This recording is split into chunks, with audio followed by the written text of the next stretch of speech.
गुरुदेव रवींद्रनाथ टैगोर का जन्म 7 मई सन 1861 को कोलकाता में हुआ था।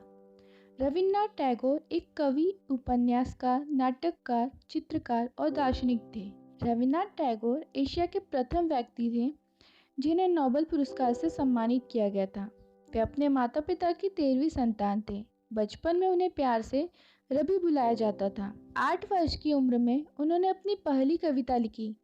16 वर्ष की उम्र में उन्होंने कहानियां और नाटक लिखना प्रारंभ कर दिया था। अपने जीवन में उन्होंने 1000 कविताएं, 8 उपन्यास, 8 कहानी संग्रह और विभिन्न विषयों पर अनेक लेख लिखे। इतना ही नहीं, रवींद्रनाथ टैगोर संगीत प्रेमी थे।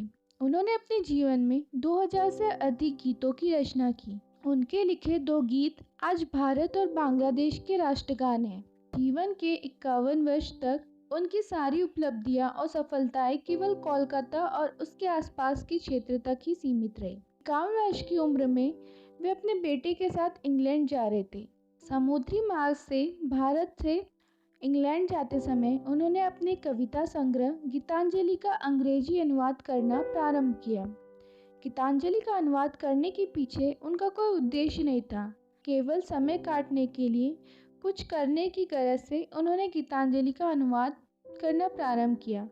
उन्होंने एक नोटबुक में अपने हाथ से गीतांजलि का अंग्रेजी अनुवाद किया।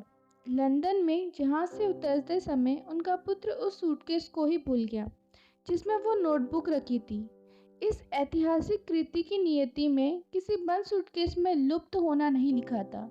वह सूटकेस जिस व्यक्ति को मिला उसने स्वयं उस सूटकेस को रवींद्रनाथ टैगोर तक अगले ही दिन पहुंचा दिया। लंदन में टैगोर के अंग्रेज मित्र चित्रकार रोथेस्टीन को जब यह पता चला कि गीतांजलि को स्वयं रवींद्रनाथ टैगोर ने अनुवादित किया है तो उन्होंने उसे पढ़ने की इच्छा जाहिर की। गीतांजलि पढ़ने के बाद रोथेस्टीन उस पर मुग्ध हो गए। उन्होंने अपने मित्र W.B. यीस्ट को गीतांजलि के बारे में बताया और वही नोटबुक उन्हें भी पढ़ने के लिए दी। इसके बाद जो हुआ वह इतिहास है। यीस्ट ने स्वयं गीतांजलि के अंग्रेजी के मूल संस्करण का प्रस्तावना लिखा। सितंबर सन 1912 में गीतांजलि के अंग्रेजी अनुवाद की कुछ सीमित प्रतियां इंडिया सोसाइटी के सहयोग से प्रकाशित की गई। लंदन के साहित्य गलियारों में इस किताब की खूब सराहना हुई। जल्द ही गीतांजलि के शब्द माधुर्य ने संपूर्ण विश्व को सम्मोहित कर लिया। पहली बार भारतीय मनीषा की झलक पश्चिमी जगत ने देखी। गीतांजलि के प्रकाशित होने के 1 साल बाद सन 1913 में रवींद्रनाथ टैगोर को नोबेल पुरस्कार से सम्मानित किया गया। टैगोर सिर्फ महान रचनाधर्मी ही नहीं थे, बल्कि वे पहले ऐसे इंसान थे जिन्होंने पूर्वी और पश्चिमी दुनिया के मध्य सेतु बनाने का कार्य किया था।